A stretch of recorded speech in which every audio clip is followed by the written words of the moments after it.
Hey everyone, welcome back to Lowkey Not a podcast. I'm Amanda, and today I have my mom with me here. It is the day after Mother's Day, so I thought it'd be perfect time to have her on here to talk about the seasons of motherhood and all that fun jazz.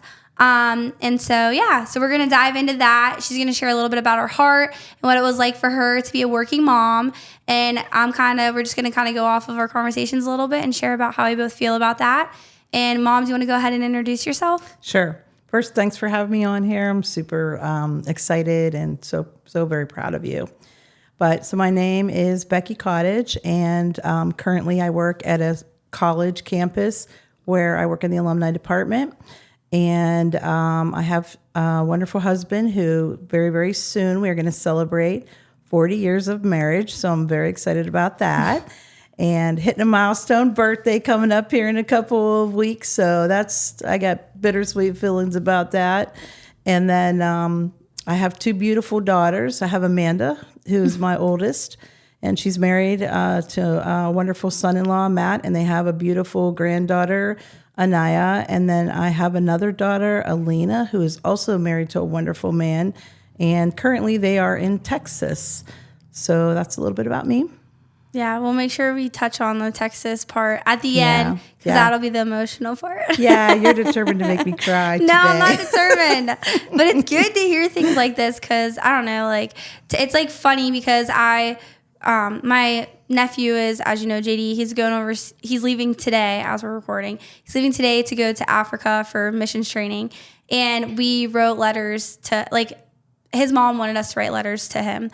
And so we were doing that. And this morning when I was writing his, I felt it to type a text message out to Jamie and his mom. And then I texted his sister. And when I was texting her, I was getting emotional because I was I know how hard it is having your sibling leave, because my sister just moved to Texas and it's really hard. I didn't realize it was going to be as hard as it was on me. And I was telling her the other day, I literally just cried, I miss my sister. I just want my sister here to talk to her.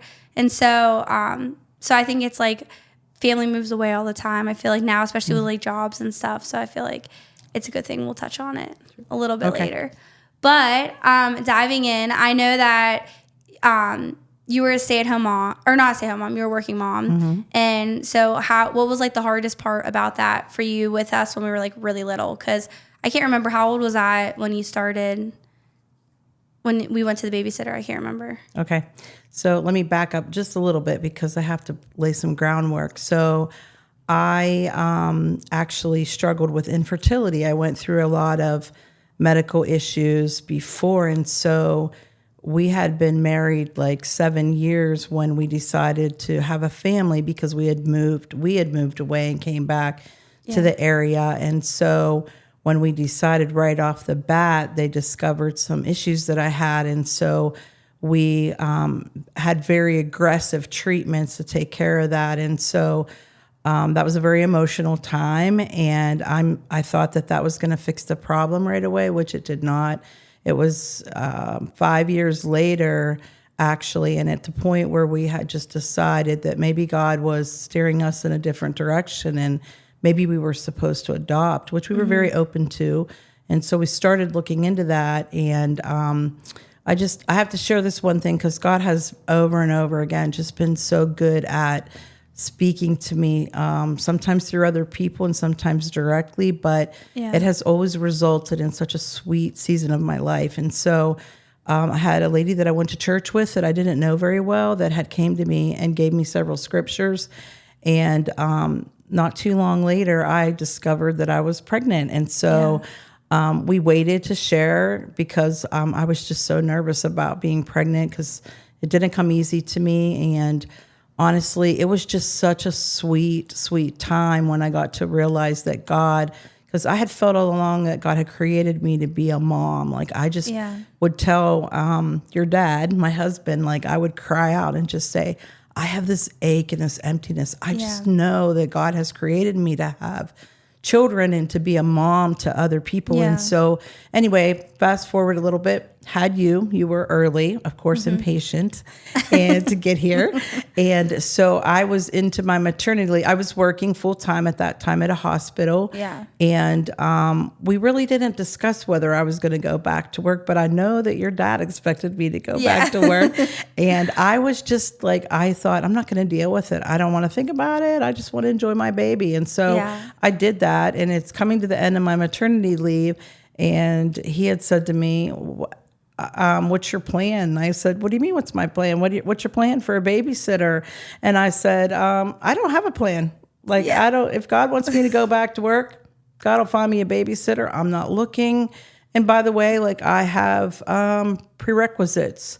I want someone who is, first of all, a believer, someone who the household my kids go to, they're going to be surrounded with what we believe. And secondly, I want someone who's a nurse because I want my kids to feel safe there.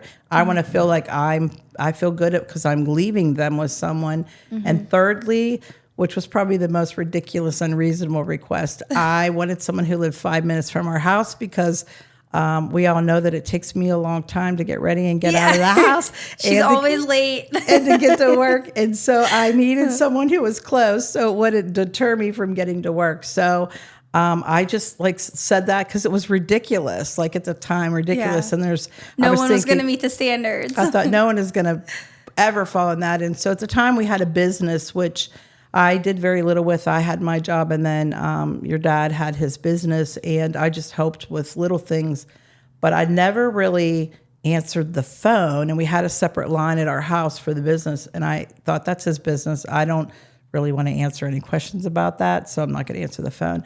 So someone called and left a message on the machine for me, and I just deleted it, ignored it, and deleted it.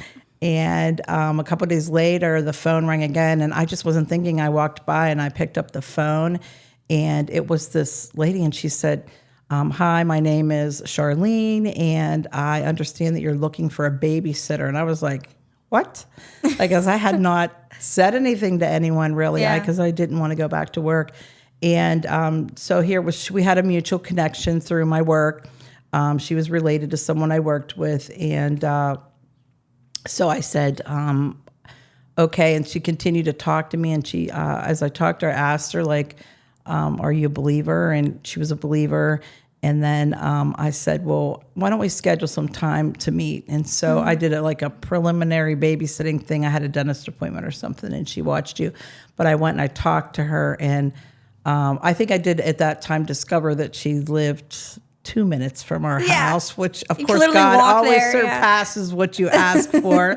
And then when I got up there, we were talking, and she was an LPN, which, a nurse. Yeah. So I kind of knew, even though I was fighting it a little bit, that God wanted me to really go back to work. He had a purpose for me at work. Yeah. And it's not that God is cruel or, he wants to put you in situations that are difficult. Whenever he does, it's for a reason. It's to grow you, and because your purpose is for other people. And so I knew I needed to go back to work. And honestly, the relationship we formed with that family was phenomenal. But so to answer your question, from really almost birth, you were with a sitter, which was extremely difficult. And for our family situation, my sisters worked, and my mom and my mother-in-law didn't live in the area. They both lived in Florida, and so that was never an option. Family was not. So this was, honestly, they became family to us, as you well know, growing up with them. So anyway, I think that answers your question. Very long, but no, it was perfect. No, I think it's good too, because even birth, how much maternity leave did you get? At that time, I got 12 weeks. Oh, wow. So you had a long time. Yeah, 3 months. Yeah, which is a great time to bond. And I mean, I think, so I was 25 when I had Anaya, so 25 years later, and the doctor was, all that I went through, the doctor was only going to write me off 8 weeks.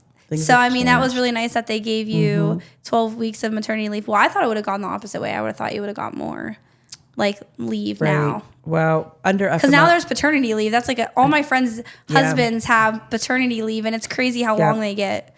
Yeah, I mean, it depends on where you work and the size of the company, because if they have to follow FMLA law, you are allowed. But now I think that if you do a regular birth, they usually say 6 to 8 weeks. Yeah, which is like yeah. insane. Yeah. Especially like when you breastfeed. Yeah, And it's stuff not like fair. that. It really, I mean, really, it's good to be able to bond with the baby for a while before you go back and feel comfortable leaving them with someone else, you know, like I had to do. Did you feel like you, with us being with a sitter and stuff, did you feel like you missed out on like a bond with us at all?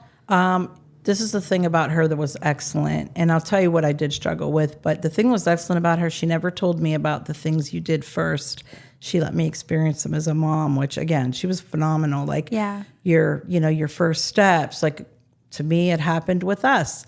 You know, your first words. And like later, I think that we laughed over it. We shared a couple of things that she goes, I don't want to tell you that happened already. But so, I mean, she was really good about letting me experience those first time momentous occasions that moms love to, you know, be with their child and not worry about them being at a daycare or something when that happens. So, I know, especially like for me, the newborn phase, I feel like was like the hardest for me because I felt like I didn't connect with Anaya at all because I didn't get to hold her in the hospital. I didn't get to do like chest. I mean, they put her on my chest for the C-section, but that was like the only time I really like.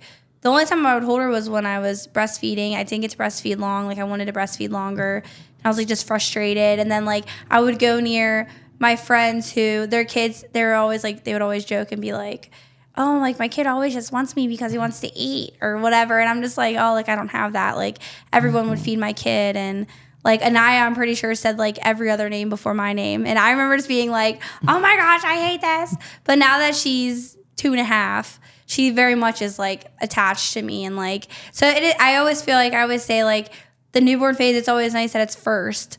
Because I feel like they can't really like speak or like you don't know what they're thinking or how they're feeling or anything like that. And they accidentally say things. And even at a year old, I feel like she would say stuff she didn't know was like, because like it was my own personal issues that like I was having issues with it. But like when she would like cry for like somebody else, like it would break my heart. Because I would see like, because you just see highlight, like when I would see people, you just see snippets of them. And I'd be like, why their kid's crying for them and my kid's crying for her freaking grandma? Like, why is she crying for her grandma? Like, want me, I'm your mom. And like, I know for me though, that was like very challenging was I felt like I had no connection with Anaya in the newborn phase. And I like didn't want to, I was like, and I feel like too that led, I don't think I had like truly like postpartum depression, but it definitely made me feel a certain way where I would like get in moods and like get sad because I was like, this kid doesn't want me. She doesn't like me. Like she doesn't want me. Like she just wants Matt. Like she would sleep on Matt and not me. And that would always bug me because he got to spend so much time with her in the hospital. Yeah, I think too, like your recovery was so long. Like, so for you didn't really feel 100% for a while. And so when it hurt that I thought I was going to want her so, like I wanted her so bad. And then when I was in the hospital, I just like did not want her. And I felt like so guilty saying that like out loud, like, but I did not want to hold her. I didn't want to do anything because I was just like in this like clouded mindset of like, I'm just going to push through, get through this next week. But like, I think too, that was hard because you like feel so guilty for like wanting, even like when I yell at her now, I'm like, I wanted her, like I just got her to go back. I'm always like, when I'm mad at her, I'm like, I need to go back to that feeling of I wanted her so bad. And I prayed for her. Yeah. I prayed for her strong will. Yeah. I think it's hard as a parent too, especially when you pray for certain things. And I, as I look back, I mean, that's my one thing I would say to young parents that I talk to, recognizing leadership and I wish I would have recognized it earlier because I feel like some things that we really fought were things that God was developing in you guys. And had I recognized it earlier, I might have said and done some different things instead of fighting that willful, what came across as willful a lot of times was really like developing leadership in you guys, because I feel like both you and your sister have strong personalities. I mean, we're both strong personalities, but you guys have strong personalities. And one of the things that we always prayed for was that you would be leaders. And the other thing I think we always prayed for was that you would always be okay if something ever happened to us younger or, you know, young in your lives that we weren't around, that you would be okay. And honestly, both of you are. Like, you're very independent and I'm very confident where you are with your relationship with the Lord, and you have good marriages. And so that is a blessing. but it was hard developing that. Sometimes it was frustrating. Frustrating. So no, and that's one thing, like, I always tell Matt, because I feel like Matt definitely, it's funny, who would have thought that Matt is so laid back with everybody else in the world except Anaya. Like, he's, like, everyone, I think, thought that I'm definitely less laid back than Matt, but I am the more laid back parent. And like I can take more hits from her and like kind of like let her like have her moment and then talk to her. Whereas he definitely like she'll push him over the edge before she pushes me. But I told Matt that I felt that you and Dad did such a good job of teaching me and Elena to think on our own and like believe for ourselves and think for ourselves and speak for ourselves, like to have our own opinions and do our own thing. Like you gave us so much space to do that, and you taught us what we believed and like why we believe it and how to find out what you believe at a young age. That I told Matt, like, I don't want to get mad because her personality is like so curious and so independent. Like I want to somehow cultivate that in her of she's going to know, yeah, she's confident and like she knows that's wrong and this is right and this is why, and she can tell you why, and like it doesn't matter what anyone in the room says, she can listen to other opinions in a nice way and not necessarily, I don't want her to like argue with people, but she can sit there and listen to other opinions and like still feel validated herself. She doesn't need validation from other people. And I think you and Dad did such a good job, and me and Elena, in that, because I feel like that is one thing where Elena's definitely more stubborn than I am. Like she might be stubborn, but she knows who she is. Like, and no one can trample. No one's like, even to like, I feel like especially like I'm learning in motherhood, I didn't realize like loneliness is so easy to get into, and it's funny because I'm never alone now.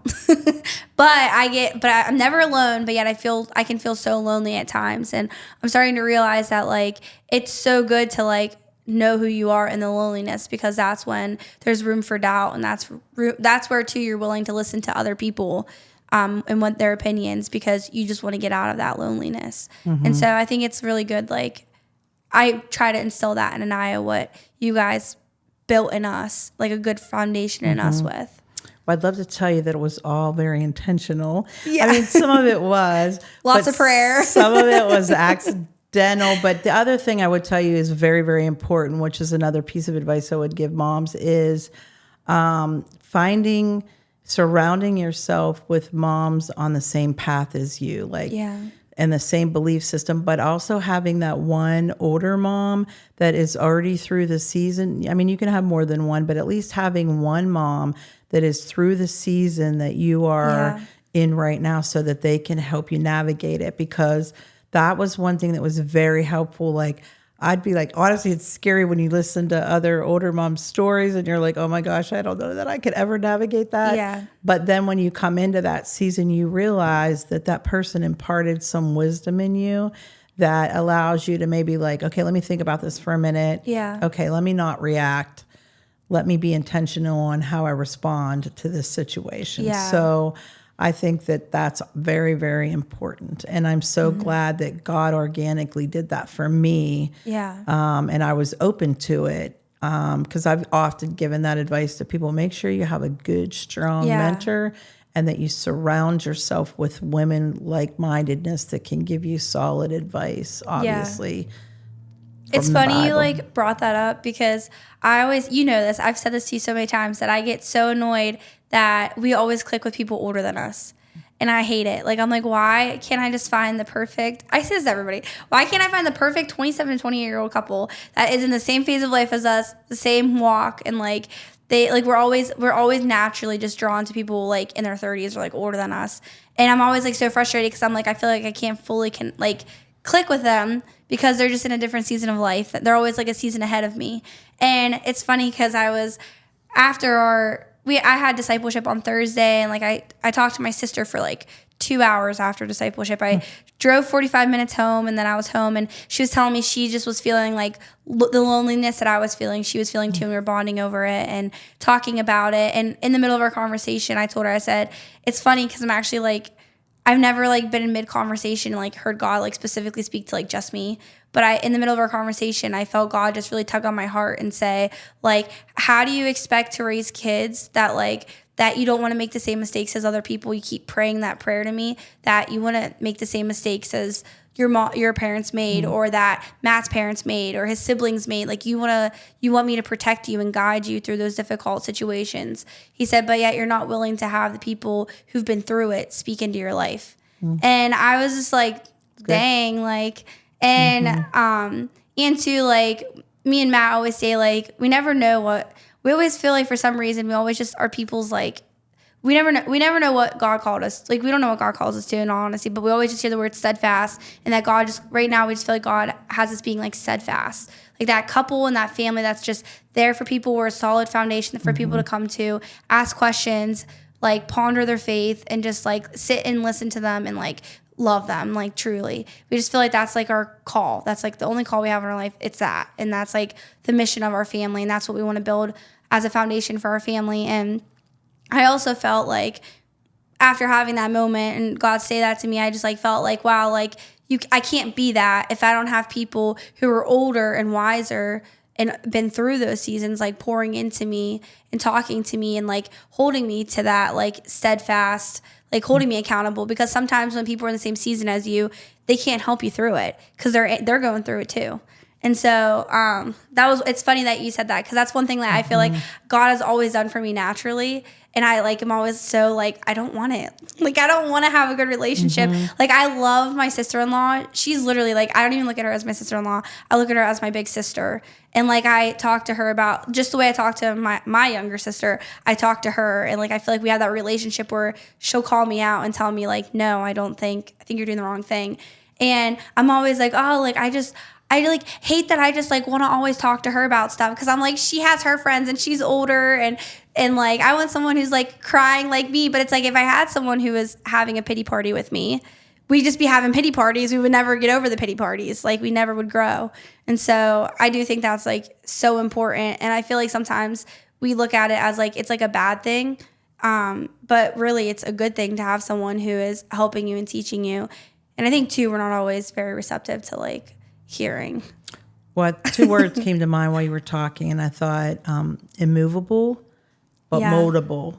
And that's so good. I think, like, like, being steadfast, like you said, and securely grounded on what you believe, and rooted is a good term. Yeah. Being rooted in it so that you don't move with the tides of life that can be very difficult, and the people that come in and out of your life, but being moldable so that when someone has that ability to speak into your life, and you recognize that's how God does talk to us. A lot of times it's through other people. Yeah. So, it's just funny. I thought of those words when you were talking. Yeah, no, I thought those were two really good words. But what do you think your favorite season, like, of motherhood is? It's so hard to say. Honestly, like, I just, I thought about that. I was thinking about that driving here, because I've just enjoyed, honestly.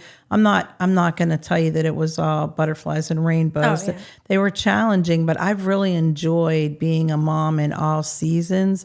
Some of them are a little more, it's challenging, I think, because I loved being a mom so much. And I was thinking about how would I define mom love, and how I define mom love is fierce.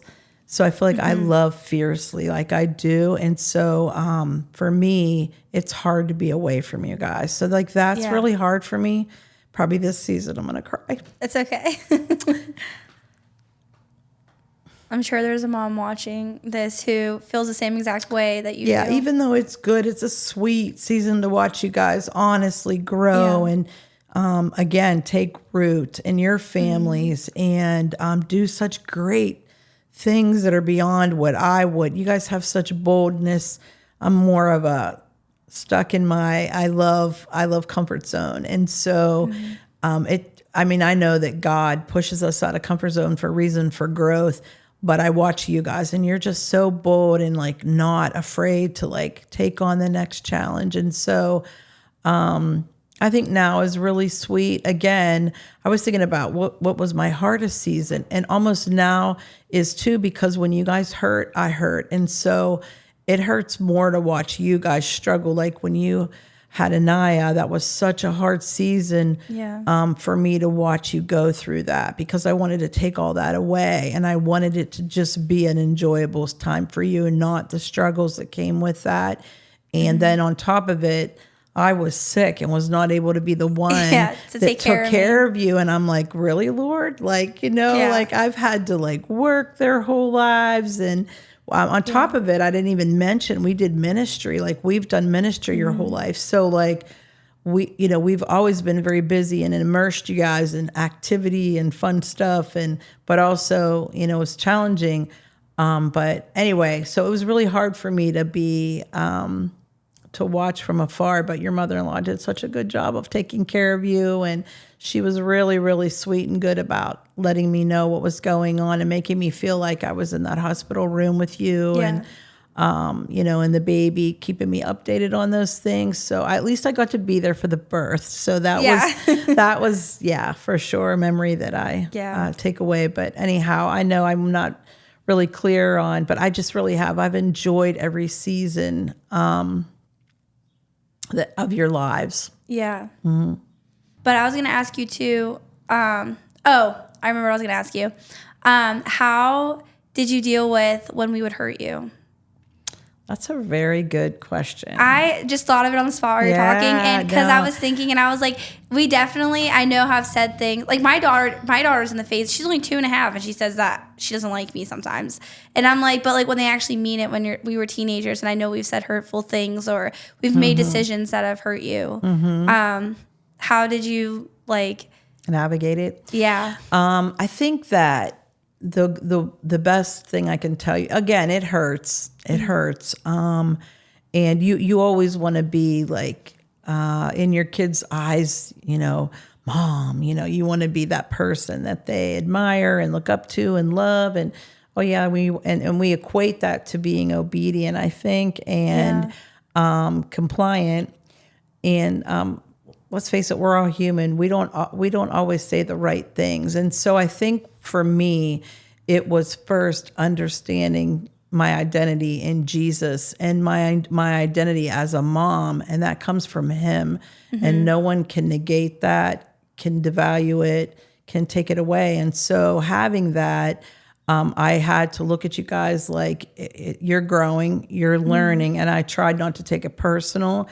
And honestly, I would just pray about it. I'd pray about it, and then I would just, honestly, you have to understand too your role. And my role was things don't always gonna feel good to you that I know are better for you, or your dad knows are better for you. And so you got to make those hard decisions that when you're growing up, or when you're a child, or even when you're a young adult, you might not understand it because you're not coming at it from that parent perspective. You're coming from itself. How does this affect me personally? And so I think like recognizing that you weren't always going to understand. I think now it's such a sweet season for me and you because you're a mom. And so now you understand some things, some hard decisions that we made, maybe some conversations you didn't like. And so now you're understanding like why those happened. And so that's why I think things come full circle. And this is a sweet season. Yeah. No, yeah. I feel like everyone, like, I feel like a lot of things I hear is like once your daughter, especially daughters, once they're like married, they become like almost like your best friend. They transition into like one of your best friends. And I think that's when like I consider like you, like I feel like we're very close. Talk to you probably every day. And I don't know, it's even cool to see too, like my daughter, how much she loves you and dad and Ken and Cheryl. Like she loves her aunts, but like she just has a special bond with both sets of grandparents. And me and Matt always talk about like how if that was one prayer that we never prayed, that we're so glad that like we didn't know we needed that like we should have prayed for that, but like God answered it anyway. And like she has such a good foundation with you guys, and like she respects you and loves you. And I mean, she's getting into we push boundaries, but I don't like you, or I don't want to do that. Like she's very vocal now.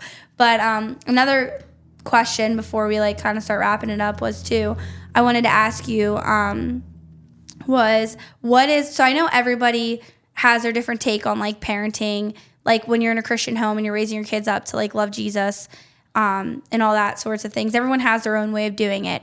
But how did you and dad navigate that? And like how did you guys what was your kind of process and mindset making sure me and Elena like knew who we were, knew who God was? Like what were the different things steps you guys took so that we would kind of be on the right path, the path you wanted us to be on? Sure. And so I don't think we took a typical path. And again, I wish I could tell you that everything was calculated and planned out exactly. I think we knew end result what we wanted, but we didn't always have the exact plan. And we just kind of, a little bit flew by the seat of our pants, but a little bit not. Anyway, I think being very involved in church and making sure that you guys saw the importance of that it wasn't just something we paid lip service to. It was real. It was in our home. We were always talking about those things with you guys in the car, on car rides, to and from practices, whether it's softball, cheering, whatever you were doing, band practice, all of those things. We were always talking about God. God wasn't just someone far off. God was an intricate part of our life, that we had a relationship. And so I think like that piece of it, what's important to God became important to us. And so realizing that parenting is not about you as a parent, it's really about that child. And our life is always about the other person and someone else and what we can pour into them and what we can contribute to their life. And so I think having that mindset going in, it allowed your dad and I to make our life was very busy. It was not easy to do ministry on top of working. And I wouldn't say that that's everyone's called to the level that we did it. Yeah. We were very, very involved. I feel like you guys were at church as much as you were at home. But probably I think overall, like for us, that was very good. And it laid some very strong roots in you because we were surrounding you with people that believed the same way. Pretty much, our faith was the same. And so you were hearing a resonating message, and you were in public school. So it's not like you were going to Christian school and hearing that message there. So teaching you to be the one, and that was hard, the one that stood out, the one that made the stand for what you believed, because, of course you want your kids to be liked. You want your kids to have a good experience in school, but learning later, and it took a little while. That wasn't the purpose of you being there. The purpose of you being there was for you to step out in your faith and step out and lead other people and be an example, which sometimes was hard because one, it puts you under a microscope. And so people really look close at your flaws and your mistakes and the things that you don't live up to that you talk about and say. And so I just think doing things like that and recognizing that you have a voice no matter where you're at, whether it's in school, whether it's on a job, and you carry that with you. And so it's important to understand not everybody's called into missions, not everybody's called into ministry, but we're all supposed to be doing things for the Lord and carrying that message wherever we're at. And for me, it was always work. I had work jobs outside of the home. And so carrying it, and I went from a place that was not, it was a very secular place to now I'm in a Christian college. So it's a different feel. But anyway, just teaching you guys that. Yeah. No, I think that's really good. And too, like, I feel like you guys always made it, like, I do think, like, Dad always made it, like, fun for us. Like, he had a gift for that. Dad always made church fun because I think, too, he knew it was, like, exhausting for us to be there. And it was, like, kind of funny because we were last night with my brother and sister-in-law and their kids, my niece and nephew. We were talking about just like a scripture from the Bible, and I was like, I remember it was something like about like Hagar, something about Hagar, and then we were talking about, like, I was saying, like, I remember there's 66 books of the Bible. I was like, because my dad used to always do Bible trivia, and we'd always try to, like, win prizes, and then me and my sister would win, and he'd be like, you're my kid, you can't win, and we'd get so mad. So we were, like, determined to make him, like, have to give us something. So, and, like, he was the donut man, and he always did fun things with us. Candy maker. The candy maker, yeah. Yeah. That made it that I actually, like, share the stories with my daughter. Like, and I'm excited to, like, do the candy cane with her at Christmas time and talk about the Christmas tree and the cross. And I think it's, like, cool. And I think it is, like, I think sometimes it's almost like we get scared to, like, make Christianity fun for our kids. But I feel like it's, like, it's okay to make it fun for them because that's just the way they're going to hold on to it and learn. Like, I remember the story of the candy cane over the, like, 20 Bible verses we used to remember, you know, and it made memorizing those Bible verses more fun because I was like, oh, it went along with this story and it just clicked. And so I think you guys did like a great job of like making it fun. And obviously we got lucky that our parents were over youth ministry and not children's ministry. yeah, or children's ministry and not other the boring parts of the church. But what? There were boring parts. Dad was never finance, thank God. He was over the kids, so we got to have fun with him. But yeah. And then to kind of close up, I wanted you to kind of share on with Elena moving away, just kind of how you navigated, like, I don't know, it's almost like you have to grieve her because she did leave. Like, she did, obviously you still have that relationship, you guys talk every day, but how did you kind of grieve her moving? I don't know how many miles away she is, but she's down in Texas. She's far away. Yeah. Far away. Yeah. I know it took 20 hours to drive there. So Yeah. So it's interesting. Like, I honestly couldn't talk about it before she left because every time I tried to talk about it, I would get upset. But it's knowing and being assured that God honestly has a hand on your kid's life. And he loves her way more than I could. As much as I love her and I love Larry, he loves them even more. And so trusting that things might not all look like fine and dandy and good, it's rough and challenging, but knowing ultimately that God has his hand on them in their life and they're following him. And so that was the first thing. I just rested in that and I had so much peace. And then I just got to say that she was so good, her and Larry, about letting us, and your dad and I talk about this often, letting us be part of the move process. Yeah. So we actually drove the moving truck down, and it was a fun experience. We drove halfway and stayed at an Airbnb together, and then drove the other half, and then stayed a couple of days. So actually getting to physically see where they were, see the place they were going to live. We went to church with them. I mean, that was really good. Unpacking, helping her get things put away, which, you know, is my job. I love organizing and getting things put away, making things look pretty. So that part of it. So I think that really was healing for me. I had so much peace when we got to the airport and got on that plane, and I kept saying, I'm going to be actually, I think your dad was more teary than me there, which was funny, but he was more teary dropping me off at college. I remember him taking me to the side you guys crying. Are his babies. Yes. So yes. And I think that, so overall, I think that's what helped me. And then honestly, I talk to her more now than I ever did when she lived here. She's just very, very intentional about calling me. Yeah. And we talk several times a week, if not almost every day, and just feeling like I'm part of her life more now because she's giving me details because I'm not there to see it. Yeah. You know, we were laughing about that yesterday at church. We had a meeting and somebody was asking me about her, and I was telling them that. And I said, rather than get a 2-second call of, I'll see you at church, Mom, on Sunday. I'll catch up then.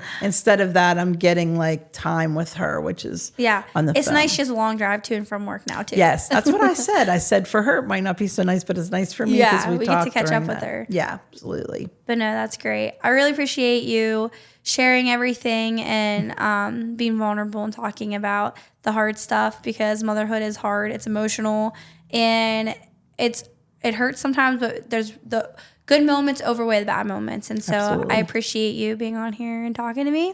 Sure. And thank you for listening. Make sure you subscribe and follow me on all of the social media platforms. And make sure that you give your mom an extra hug this Mother's Day and thank her for all that she's done because she definitely deserves it. And if you're a mom, thank you for what you're doing. Thank you for loving your babies. And I hope you had a good Mother's Day. Thanks for watching.